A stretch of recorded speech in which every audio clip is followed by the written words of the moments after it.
வெண்முரசு. நீர்க்கோலம் 13. வாசிப்பது சந்தீப். 12. சகடத்திருமை. அந்திப்பொழுதில்தான் அவர்கள் குண்டினபுரியே சென்றடைந்தனர். அதன் புறக்கோட்டை வாயில் 2 ஆள் உயரமே இருந்தது. அடித்தளம் மட்டுமே கற்களால் கட்டப்பட்டு அதன்மேல் மண்ணாலான சுவர் அமைந்திருந்தது. பசுவின் வயிறென வளைந்து நீண்டு சென்ற அச்சுவர் சில இடங்களில் தாவிக் கடக்குமளவே உயரமிருந்தது. அதன்மேல் மழைக்காலத்தில் வளர்ந்த புல் வெயிலில் காய்ந்து இளமஞ்சள் நிறத்தில் காற்றிலாடியது. கோட்டை வாயிலின் மேல் அமைந்த காவல் மாடம் ஈச்சை ஓலையால் கூரையிடப்பட்டிருந்தது. கோட்டைக்குள்ளிருந்த மரத்தாலான 3 அடுக்கு காவல் மாடத்தின் உச்சியில் நடுவே வடுவுடன் கரிய தோல் பரவிய 2 முரசுகளுடன் காவல் படையினர் 4 அமர்ந்திருந்தனர். கோட்டையை பழுது பார்க்கவோ முரசுகளை சீரமைக்கவோ மரச்சட்டங்களில் வண்ணம் பூசவோ அவர்கள் முயலவில்லை என்று தெரிந்தது. முந்தைய மழைக்காலத்தில் சேராக இருந்த சாலை புழுதியாக மாறிவிட்டிருந்தது. அவ்வழியில் மிகச்சிலரே கோட்டைக்குள் சென்று கொண்டிருந்தனர். நளன், நாம் முன்னரே வந்துவிட்டோமா என்று கேட்டான். இல்லை, அரசே. சாலை வழியாக இந்நகருக்குள் புகுபவர் மிகச்சிலரே. சாலை வழி காட்டுக்குள் குழம்புப் பாதையாக மாறிவிடுகிறது. எனவே வரதாவினூடாக படகுகளில் வருவார்கள் என்றார் ஸ்ரீதரர். பொதி சுமந்த அத்திரிகளும் கழுதைகளும் தலையாட்டி மணியோசை எழுப்பியபடி சென்றன. கோட்டை வாயிலில் அவை ஒன்றுடன் ஒன்று முட்டி தயங்கி நின்றன. சிறு வணிகர்கள் மரத்தாலான தங்கள் சுங்க இலச்சினைகளைக் காட்டி ஒப்புதல் கொண்டு உள்ளே சென்றனர். அங்கே மிகச்சிலரே இருந்தமையால் நெடுநேரம் காத்திருக்க வேண்டியிருந்தது. நிஷத நாட்டின் கொடியை அவர்கள் பொருட்டாக நினைக்கவில்லை. நம்மை எதிர்கொள்ள அரசகுடியில் எவரும் வரவில்லை என்றான் புஷ்கரன். அவனுக்கு எவரும் மறுமொழி சொல்லவில்லை. நளன் கோட்டையை நெருங்கியதும் கோட்டைக் காவலன் இறங்கி வந்து அவன் கொடியை பார்த்ததும் குழம்பி பின் தலை வணங்கி எந்த உணர்ச்சியுமின்றி மரபான முகமன் சொன்னான். நளன் மறுமுகமனுரைத்து உள்ளே சென்ற பின் அவன் நோக்கில் நம்மை அவன் விரும்பவில்லை என்று தெரிகிறதே என்றான். ஸ்ரீதரர், ஆம் அரசே, சில நாட்களுக்குள்ளாகவே குண்டினபுரியின் மக்களின் மனநிலை முற்றிலும் மாறிவிட்டது. நெடுநாட்களாக இளவரசிக்கு திருமணம் ஆகாதிருந்தபோது தங்களையும் அவரையும் நினைத்து அவர்கள் மகிழ்ந்ததுண்டு. இன்று தன்னேற்புக்கு கலிங்கனும் மாளவனும் மகதனும் வருகிறார்கள் என்று தெரிந்தபின் அவர்களில் ஒருவரே தங்கள் அரசியைக் கொள்ள வேண்டுமென்று எண்ணுகிறார்கள். தங்கள் வரவை எவரும் இங்கு விரும்புவதற்கு வழியில்லை என்றார். குண்டினபுரியின் தெருக்கள் முழுக்க யானைத்தோல் இழுத்து கட்டப்பட்ட கூடாரங்கள் தோள்முட்டி நெருங்கி பரவியிருந்தன. அவற்றில் படைவீரர்களே தங்கியிருந்தனர். பாடிவீடுகள் அமைக்காமல் கூடாரங்களில் வீரர்களை தங்க வைத்திருக்கிறார்கள். அவர்களின் இல்லங்களை விருந்தினருக்கு அளிப்பார்கள் போலும் என்றார் நாகசேனர். வணிகர்களின் கடைகள் ஓரளவிற்கே இருந்தன. இங்கு கடைவீதி மிகவும் சிறியது. வரதாவின் கரையோரமாக வணிகர்களின் பண்டகசாலைகள் உள்ளன என்று ஸ்ரீதரர் சொன்னார்.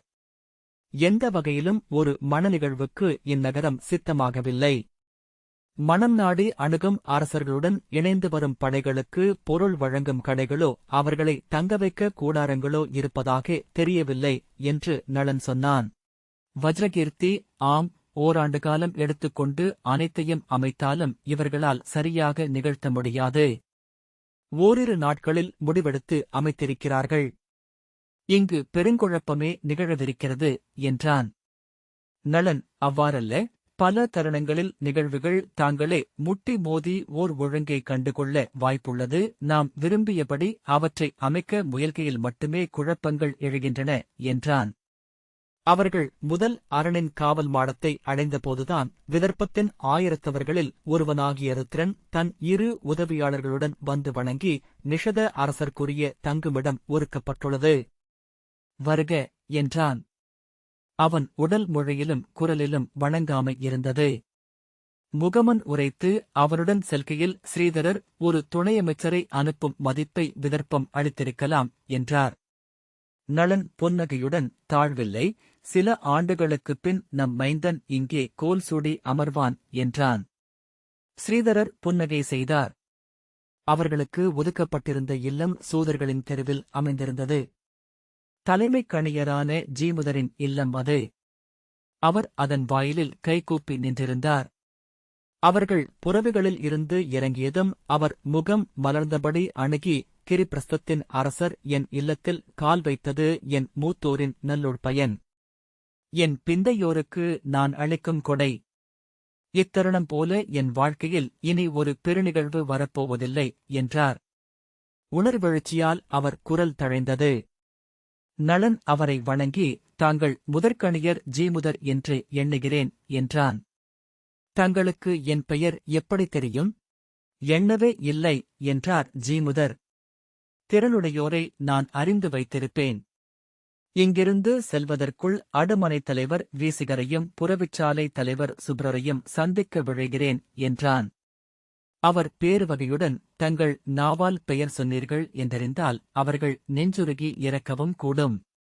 பாரத வருஷத்தின் அடுமறைத் திறனாளர்களில் முதல்வர் தாங்களே என அறியாதவர் எவர்? புறவிகளின் தெய்வமாகிய ஹயக்ரீவரின் வடிவம் நீங்கள் என்று சூதர் சொல்லி கேட்டிருக்கிறேன் என்றார். அவர் கைகளைப் பற்றிக் கொண்டு, நாம் இன்றிரவு பேசுவோம். நான் எங்கும் செல்வதாக இல்லை என்றான் நளன். அவர் கூப்பிய கையை பிரிக்காமலேயே நளனை தன் இல்லத்திற்குள் அழைத்துச் சென்றார். சிறிய இல்லமாயினும் அதை நன்கு தூய்மை செய்து அணிக்கோலமிட்டு அழகுறுத்தியிருந்தார். அவரது இளையோரும் மைந்தரும் இல்லமகளிரும் சிறுவரும் புத்தாடைகளுடன் வாயிலின் இருபக்கமும் கைகூப்பி நின்றனர். நளன் வாயிலை அடைந்ததும் அவர்கள் வாழ்த்தொலி கூவினர். மூதாட்டி ஒருத்தி நிறைகுடமும் பொலிமுரமும் ஏந்தி எதிரே வந்தாள். நளன் வலக்கால் எடுத்து வைத்து உள்ளே நுழைந்தபோது பெண்கள் குரவையிட்டார்கள். நீராடி ஓய்வெடுக்க அமர்ந்தபோது நாகசேனர், சூதர் மனையை நமக்காக தெரிவு செய்ததில் அவர்களின் வஞ்சம் ஒளிந்துள்ளது அரசே என்றார். ஆம், அதை இதற்கு அப்பால் அவர்களால் காட்ட முடியாது என்றான் நளன். உரக்க நகைத்து, நான் விரும்பிய மறைவிடமும் இதுவே என்றான். புஷ்கரன், நாம் அரண்மனைகளில் தங்க வைக்கப்படுவோம் என எண்ணினேன் என்றான். அவனை அனைவரும் திரும்பி நோக்கினர். அவ்வாறு வழக்கமில்லையா என்றான். ஸ்ரீதரர் வெறுமனே புன்னகை மட்டும் செய்தார். நளன், நாம் அரண்மனைக்குச் செல்ல சற்று பிந்தும் இளையோனே என்றான். தான் எதையோ புரிந்து கொள்ளவில்லை என உணர்ந்த புஷ்கரன் ஆம் என்றான். நளன் ஓய்வெடுக்க புஷ்கரன் வெளியே சென்று குண்டினபுரியை சுற்றிப் பார்த்துவிட்டு வந்தான். அந்நகர் முதல் நோக்கில் மிகச் சிறிதாக இருந்தது. சுற்றச் சுற்ற வளர்ந்து விரிந்தது. அதன் ஒவ்வொரு தெருவையும் மாளிகையையும் அவன் நினைவில் நிறுத்திக் கொள்ள முயன்றான். அவற்றை அவன் மறக்கவே கூடாது என சொல்லிக் கொண்டான். அவற்றை சூதர் எப்படி பாடுவார்கள்? ஆனால் அதற்கு முன் அங்குள்ள பாதுகாப்பு ஏற்பாடுகளை அவன் சரியாக உளப்பதிவு செய்து கொள்ள வேண்டும். வீரர்களின் எண்ணிக்கைகளை, படைக்கலங்களை, காவல் கோட்டங்களை, தப்பிச் செல்ல ஒன்றுக்கு மேற்பட்ட வழிகளை கண்டு வைக்க வேண்டும். ஏதோ ஒரு சாலையில் அவன் வாளுடன் திரும்பி நிற்கக்கூடும். வெட்டுண்டு மண்ணில் விழுந்து கிடக்கக்கூடும். அவன் உடல் முதல் முறையாக அவ்வெண்ணத்தை உணர்ந்து சிலிர்ப்படைந்தது. அச்சம் வயிற்றில் குளிராக, எடையாக அழுத்த அவன் அதை வேறு எவரேனும் உணர்கிறார்களா என்று திரும்பிப் பார்த்தான். எண்ணங்கள் உடலுக்குள்ளேயே இருப்பது எத்தனை நல்லது! இறந்துவிட்டான் என்றால் அவன் புகழ்பெயராக எஞ்சுவான். நடுகல்லாக நீடிப்பான். ஆனால் இந்த எண்ணங்களுடன் இவ்வுணர்வுகளுடன் இருக்க முடியாது. முற்றிலும் இல்லாமலாகிவிடுவான். அப்பால் என்ன? இருளா? விண்ணுலகா? ஆழமா? அறிய முடியாமை.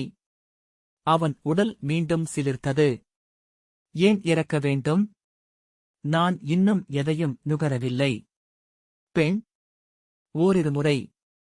ஆனால் நான் விரும்பும் பெண், என்னை அடையும் தகுதி கொண்டவள் இன்னும் என் கண்ணெதிரே வரவில்லை. எங்கோ அவள் கனிந்து ஒளி கொண்டபடி இருக்கிறாள். நான் வெல்லப்போகும் களங்கள் பெறப்போகும் சொற்கள் அனைத்தும் அறியாவழியில் உருத்திரள்கின்றன. நான் சாவதைப் பற்றியே ஏன் எப்போதும் எண்ணிக்கொள்கிறேன்? களம்படுபவன் பெரியோன். அவனை மூதாதையர் வாழ்த்துகின்றனர். உண்மை, ஆனால் வென்று வாழ்பவனுக்கே அரசலட்சுமி அளிக்கப்படுகிறாள். அவன் குலமே வாழ்கிறது. அவர்களுக்கு அவன் தெய்வம். ஆம், சாக வேண்டியதில்லை. செருத்து நின்று போரிட்டு வெல்ல வேண்டியவன் அவன். உண்மை, அவன் வெல்பவன் மட்டுமே. சாக வேண்டியவர்கள் எளிய படைவீரர்கள். அரசர்கள் வாளுடன் முன்னின்று போரிடுவதில்லை. அவர்கள் களம் அமைத்து கருநிலைகளை அமைத்த பிறகு பின் அமைந்து போர் சூழ்பவர்கள். அவர்கள் மானுடரை வைத்து ஆடுபவர்கள். கருக்கள் அல்ல, கைகளே பேரரசர்கள். அவன் திரும்பி வந்தபோது நகருக்குள் சென்றிருந்த காவலர்கள் திரும்பி வந்து நளனுக்கு செய்தியறிவித்துக் கொண்டிருந்தார்கள். மகதனும் வங்கனும் கலிங்கனும் மாளவனும் முன்னரே வந்துவிட்டிருப்பதை வஜ்ரகீர்த்தியின் காவலன் நளனிடம் சொன்னான். எவருக்கும் தனியாக பாடி வீடுகள் எதுவும் அமைக்கப்படவில்லை, அரசே. கலிங்க அரசரையும் வங்க அரசரையும் கூட பெருவணிகர்களின் இல்லங்களிலேயே தங்க வைத்திருக்கிறார்கள். அவர்களுடைய காவல் படைகள் திறந்த வெளியில் தோல் கூடாரங்களில்தான் தங்கியிருக்கின்றன என்றான். நளன் ஸ்ரீதரரை நோக்கி புன்னகைத்து, வங்கப் படைகளும் கலிங்கப் படைகளும் ஒருவரையொருவர் விழிநோக்கும் தொலைவில் போரின்றி தங்கியுள்ளது இதுவே முதல் முறையாக இருக்கக்கூடும். சாளரம் வழியாக நோக்கினேன், சற்று அப்பால் மகதனின் கொடி பறக்கிறது. பாரத வருஷத்தில் ஒரு போரற்ற பொன்னுலகம் பிறந்துவிட்டதோ என்ற மயக்கத்தை நான் அடைந்தேன் என்றான். ஸ்ரீதரர் ஒவ்வொன்றும் இயல்வதற்கு வாய்ப்புள்ள அத்தனை பிழைகளுடனும் நிகழ்கின்றன. நெடுங்காலம் பொறுத்திருந்து செய்யப்படும் செயல் சில சமயம் முழுமையாக அமையும். பெரும்பாலும் ஆர்வம் குன்றி சிதறிப்போகும் என்றார். நளன் நாகசேனரை அழைத்து, மாமன்னர்கள் அனைவருக்கும் நமது குலவழக்கப்படி பரிசுகளை அளித்து வணங்கி மீள்வோம் என்றான். புஷ்கரன் குழப்பத்துடன், நாம் இங்கு அவர்களுடன் போட்டியிட வந்திருக்கிறோம். அவர்களை வென்று மகள் கொள்ளும் பொருட்டு. அவர்களைச் சென்று கண்டு பணிந்து கொடையளித்து மீள்வதற்கு இங்கு எந்தத் தேவையுமில்லை என்றான். ஆம், முறைப்படி தேவையில்லை. நாம் நிஷாதர், பேரரசர்களின் கருணை எப்போதும் நமக்குத் தேவை என்றான் நளன். கருணையா? நாம் அவர்களை வாழ்முனையில் வெல்லப்போவதில்லையா என்று புஷ்கரன் உரக்க கேட்டான். வாழ்முனை தேவை என்றால் உரை மீளட்டும். அதுவரை அவர்களின் கருணையே நம்மிடம் இருக்கட்டும் என்றபின் நளன் ஆவன செய்யும்படி நாகசேனரிடம் சொல்லிவிட்டு எழுந்து சென்றான். புஷ்கரன் சினத்துடன், என்ன நிகழ்கிறது? நாம் எதற்காக இங்கு வந்துள்ள அரசர்களைச் சென்று பார்த்து வணங்கி மீள வேண்டும் என்றான். ஸ்ரீதரர், அது சூழ்ச்சி மட்டுமே, இளவரசே என்றார். நாம் இளவரசியை மணம் கொள்ளக்கூடும் என்று அவர்கள் எண்ணவே கூடாது. இங்கு நாம் வந்தது பேரரசர்களைக் கண்டு முறைமை செய்து அவர்களின் கருணையைப் பெறுவதற்காக மட்டுமே என்று அவர்கள் எண்ணலாம்.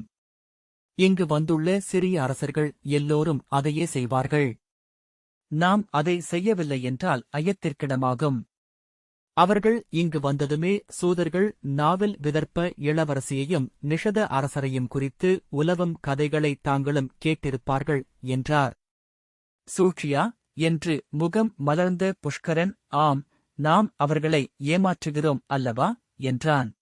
பின் உரக்க நகைத்து, நாம் சென்று பணிந்து நிற்கையில் அவர்களுக்கு தெரியாது, அவர்கள் நாடி வந்ததை கவர்ந்து செல்லப் போகும் வீரர்கள் நாம் என்று. நான் செல்கிறேன்.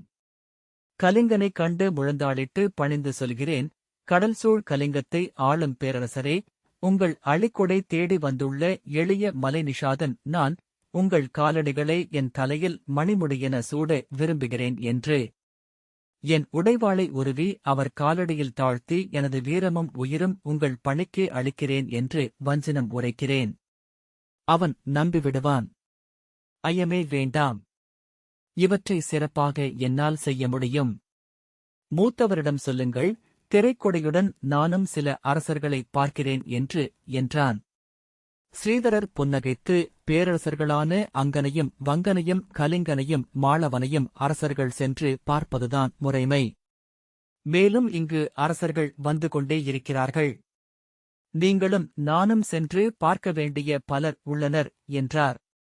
புஷ்கரன் முகம் சுருங்கி, நான் கலிங்கனையோ மாளவனையோதான் சென்று பார்க்க விரும்புகிறேன். அவர்களைத்தானே நான் நாளை களத்தில் சந்திக்கப் போகிறேன். பின்பு நான் திரையுடன் சென்று அவர்களை சந்தித்து மீண்ட காட்சியும் சூதர்களால் திறம்பட நடிக்கப்படும் அல்லவா என்றான்.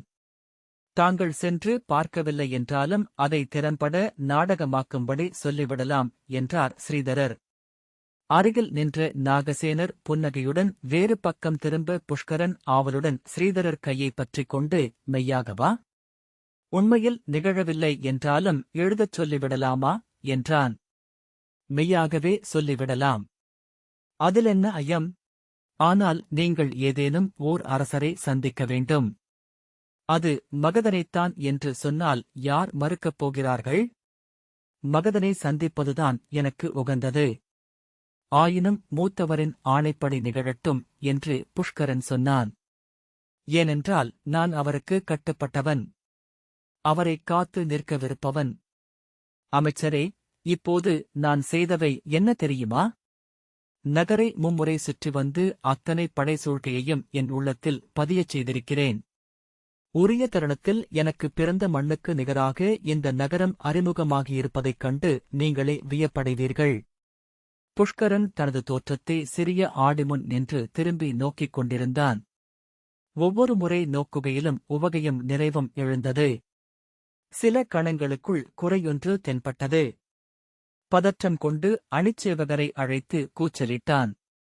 அவர்கள் அதை செம்மை செய்ததும் நிறைவடைந்து மீண்டும் ஆடி முன் சுழலத் தொடங்கினான். பீதர் நாட்டு பொன்னூல் பணி செறிந்த பட்டாளையும் பொன்வளையங்களிட்ட பட்டு அரைக்கச்சையும் மார்பில் மாலைகளும் ஆரங்களும் சரப்பொழியும் விரிந்த தோழணிகளும் அணிந்திருந்தான். தலையில் நிஷத நாட்டு இளவரசனுக்குரிய காக்கை இலச்சினை பொறித்த தலைப்பாகையும் அதில் வலப்பக்கமாக நின்று காற்றில் குலைந்த செம்பருந்தின் இறகும் சூடியிருந்தான். அவன் உருவம் அவன் நோக்கில் ஓவியத்தில் தென்படுவது போல் இருந்தது. சுவரில் நின்று காலத்திற்கப்பால் எங்கிருந்தோ நோக்கிக் கொண்டிருக்கும் மூதாதையரின் ஓவியங்களை அவன் கிரிப்பிரஸ்தத்தின் அரண்மனையில் கண்டதுண்டு. ஒவ்வொரு ஓவியத்தின் முன்னாலும் நின்று அவ்விழிகளை நேருக்கு நேர் சந்தித்து அவர்கள் சொல்லி நிற்கும் அச்சொல் என்ன என்று எண்ணியபடி பகல் கடத்தியதுண்டு. இப்போது அவ்வோவியங்களில் ஒன்றாகத்தான் ஆகிவிட்டது போல தோன்றியது. காலவழிக்கப்பாலிருந்து இடவலமாக திரும்பித் தெரியும் உலகை நோக்கி வியந்து கொண்டிருப்பதாக. திரும்பி அருகே நின்ற ஏவலர்களிடம் தன் முகக்குறியால் தன் கச்சையை ஏற்றிக் கட்டும்படி சொன்னான். அவர்களுக்கு அது புரியவில்லை. மீண்டும் இருமுறை முகக்குறி காட்டிய போதும் அணியன் வெறுமனே தலைவணங்க மட்டுமே செய்தான். ஆம், இப்போது என் சொற்கள் இவர்களுக்கு கேட்காது. நான் ஓவியங்கள் வரையப்பட்ட திரைச்சீலைக்கு அப்பால் இருக்கும் ஆடியுலகில் வாழ்கிறேன். விருத்திரனும் ஹிரண்யனும் மாவலியும் வாழும் உலகில். இவர்கள் என்னை படையலிட்டு மலர் செய்கை செய்து மட்டுமே அணுக முடியும். சன்னதம் கொண்டெழுபவர்களினூடாகவே நான் இவர்களுக்கு ஆணை பிறப்பிக்க முடியும்.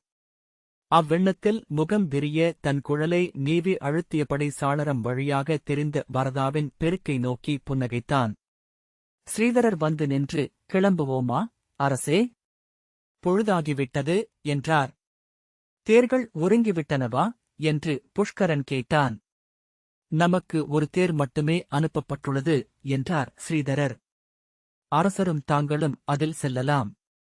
நாங்கள் மெல்ல நடந்தே அங்கு வந்து விடுவோம் என்றார். அமைச்சர்கள் நடந்து வருவதா என்று புஷ்கரன் சினத்துடன் கேட்க கண்களை சிமிட்டி அரசு சூழ்தல் என்றார் ஸ்ரீதரர். புஷ்கரன் புன்னகைத்து, ஆம், நாம் எளியவர்களாக தோற்றமளிக்க வேண்டும். நன்று என்றான். அவர்கள் படியிறங்கி முற்றத்திற்கு வந்தபோது நளன் தன் முழு அரசத் தோற்றத்தில் அமைச்சரும் காவலரும் சூழ நின்று கொண்டிருந்தான். புஷ்கரன் அருகே சென்று தலைவணங்கி, வணங்குகிறேன் மூத்தவரே. இத்தருணத்தை இனி நம் குலதெய்வங்கள் ஆளட்டும். தங்களை வெற்றி தேவி உடனிருந்து வாழ்த்தட்டும் என்றான். நன்று. நீயும் உடனிரு என்றபின் அவன் ஸ்ரீதரரிடம் சரியான சொற்களை சொல்லக் கற்றுவிட்டிருக்கிறான் அல்லவா என்றான். ஸ்ரீதரர் அவனை ஒருமுறை நோக்கியபடி புன்னகைத்து, அணிக்கோலமும் மிகச் சிறப்பாக இருக்கிறது. மணத்தன் நேர்ப்புகளில் அவையமரச் செல்வதற்கும் தகுதியடைந்துவிட்டார் என்றார். புஷ்கரன், நாணி, என்ன சொல்கிறீர்கள் என்று சிரித்தான். நளன் அவன் தோளில் கை வைத்து, வருக இளையோனே என்றான். அவர்கள் தேரிலேறிக் கொண்டதும் ஸ்ரீதரர், நீங்கள் தெற்கு வாயிலுக்குத்தான் செல்ல வேண்டியிருக்கும் அரசே என்றார். புஷ்கரன், கிழக்கு வாயிலில்தானே அரசர்கள் நுழைவார்கள் என்றான். அது க்ஷத்திரிய அரசர்களுக்கு. பிறர் தெற்கு வாயிலினூடாகத்தான் உள்ளே நுழைய ஒருங்கு செய்யப்பட்டுள்ளது என்றார் நாகசேனர். பிறர் என்றான் புஷ்கரன். பிறர் என்று அவர்கள் வகுத்த குடிகள் என்றார் ஸ்ரீதரர். நாம் குடிகளிலொருவராக இங்கு கப்பம் கட்ட வரவில்லை. அரசகுடியாக வந்திருக்கிறோம் என்று புஷ்கரன் உரக்க சொன்னான். அரசு சூழ்தல் இளவரசே என்றார் ஸ்ரீதரர். புஷ்கரன் சினத்துடன் அரசு சூழ்தல் என்றாலும் நமது முறைமையை அவர்கள் பொருட்படுத்தவில்லை. நம்மை அரசராகவே எண்ணவில்லை என்றான். அவன் தோளில் தட்டி எண்ண வைக்கும் பொருட்டுதானே நாம் இங்கு வந்துள்ளோம் இளையோனே என்றான் நளன். அவன் கையசைக்க தேர் கிளம்பும்படி ஸ்ரீதரர் ஆணையிட்டார். தேருக்குள் அமர்ந்து இருவரும் திரைகளை மூடிக்கொண்டனர். நளன் தேர்த்தட்டில் சாய்ந்தமர்ந்து கைகளை மார்பில் கட்டிக்கொண்டான். புஷ்கரன் நின்றபடி எதை எண்ணிக்கொண்டிருக்கிறீர்கள் மூத்தவரே என்றான். இவர்களின் தேர்கள் மிகத் தொன்மையானவை. தேர்த்தட்டு அமையும் இடைவர்களை இன்னும் இவர்கள் கண்டடையவில்லை. இரு சக்கரங்களுக்கு இடையே ஒத்திசைவு இருக்க வேண்டுமென்பதையும் புரிந்து கொள்ளவில்லை. ஆகவே புரவியின் ஆற்றல் முழுக்க தேரின் பிழையான அசைவுகளுக்காக சிதறடிக்கப்படுகிறது என்றான் நளன். இதையா எண்ணிக்கொண்டிருக்கிறீர்கள் என்றான் புஷ்கரன். ஏன் என்றான் நளன். விதர்ப்ப இளவரசியைப் பற்றி எண்ணிக்கொண்டிருப்பீர்கள் என்று நினைத்தேன். அல்லது நிகழவிருக்கும் போரைப் பற்றியாவது? அவற்றைப் பற்றி எண்ணுவதில் என்ன பயன்? எண்ணித் துணிந்த பின் தானே இங்கு கிளம்பி வந்துள்ளோம் என்றான் நளன். இருப்பினும் என்ற புஷ்கரன் என்னால் நேற்றிரவு ஒரு கணங்கூட அவ்வெண்ணத்தை விட்டு விலக முடியவில்லை மூத்தவரே. பிரிதொன்றை எண்ணாமல் இரவெல்லாம் இந்தச் சிறிய இல்லத்தின் இடைநாழிகளில் சுற்றி வந்து கொண்டிருந்தேன் என்றான். ஆம், உனது காலடியோசை கேட்டது என்றான் நளன். நானும் அப்பருவத்திலிருந்திருக்கிறேன்.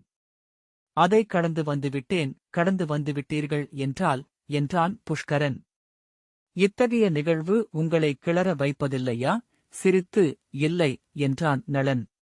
ஏன் என்று வியப்புடன் கேட்டபடி அவன் பீடத்தின் மேல்வளைவை பற்றியபடி குனிந்து, இவை அரிய நிகழ்வுகளல்லவா? வரலாற்றின் திருப்பு முனைகள் அல்லவா என்றான். இளையோனே, நாம் வாழ்ந்து சலித்து முதிரும்போது இவை அனைத்துமாகிய இவ்வொழுக்கில் உள்ள தற்செயல்களின் பொருளின்மையே நம்மில் எஞ்சுகிறது. ஒரு மாபெரும் இளிவரல் நாடகம் போல அனைத்தும் தோற்றமளிக்கத் தொடங்குகின்றன. அவை வியக்கவும் நகைக்கவும் வைக்கின்றன, கிடந்தெழச் செய்வதில்லை. பொருளின்மைதான் எஞ்சுவது என்றால் அதில் வியப்பதற்கு என்ன என்றான் புஷ்கரன். பல்லாயிரம் பொருளின்மைகள் கூடி உருவாகும் ஒத்திசைவு. அந்த ஒத்திசைவினூடாக தெரியவரும் மையப்பொருள். அது வெறும் தோற்றமே எனக் காட்டும் ஆழ்பொருள். அது ஒரு துளி மட்டுமே என விரியும் மெய்ப்பொருள். அது வெறும் வியப்பு, வேறொன்றுமல்ல என்று நளன் சொன்னான். தாங்கள் அதை அறிந்து விட்டீர்களா முற்றாக என்று புஷ்கரன் கேட்டான். அறிந்துள்ளேன், உணர்ந்து கணக்கவில்லை. அறிந்ததனால் இத்தருணத்தில் கிளர்ச்சியடையாமலிருக்கிறேன். உணர்ந்திருந்தேனானால் பற்றின்றி ஈடுபட்டிருப்பேன் என்றான் நளன். இளையோனே, இன்று வெற்றியை விழைகிறேன், தோல்வியை அஞ்சுகிறேன். சிறுமையை விலக்கி பெருமை கொள்ள நினைக்கிறேன். இந்த அலைக்கழிப்பு இந்த கணத்தின் அமைதிக்கு அடியில் ஓடிக்கொண்டிருக்கிறது. இவ்வேறு நிலையால் என் சொல்லும் செயலும் சிதறடிக்கப்படுகின்றன. நான் இறங்கி அவை களத்தில் நடந்து செல்லும்போது என் உடலின் எளிய அசைவைக் கொண்டே முனிவர்கள் நான் இரண்டாக பகுக்கப்பட்டிருக்கிறேன் என்று உணர்வார்கள். இந்த தேரைப் போல எனது ஆற்றலும் ஒத்திசைவின்மையால் வீணாகிக் கொண்டிருக்கிறது என்றான் நளன். இந்த வாசிப்பை கேட்டதற்கு நன்றி.